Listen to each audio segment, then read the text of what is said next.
12 জানুয়ারি 2010 হাইতির রাজধানী পোর্ট অ প্রিন্সে ঘটে এক ভয়াবহ ভূমিকম্প। মাত্র ৩৫ সেকেন্ডে সেখানকার শত শত বছরের পুরনো ভবন ধসে পড়ে।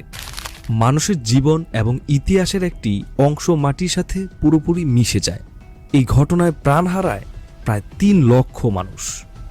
বিভিন্ন ষড়যন্ত্র তথ্য উঠে আসে তখন, কিন্তু ভেনেজুয়েলার প্রধানমন্ত্রী হুগো চ্যাভেজের মন্তব্য বিশেষভাবে অবাক করে পুরো বিশ্বকে। তিনি সরাসরি দোষারোপ করেন আমেরিকাকে। তিনি বললেন, হাইতির এই ভয়াবহ ভূমিকম্পের পেছনে ছিল আমেরিকার টেকটনিক ওয়েপেনের একটি পরীক্ষামূলক কার্যক্রম।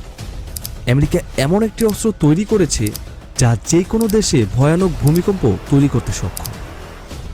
তিনি সরাসরি সেই অস্ত্রের নামটিও বলে দিলেন, হাই ফ্রিকোয়েন্সি অ্যাক্টিভ অরোরাল রিসার্চ বা HAARP, হার্প।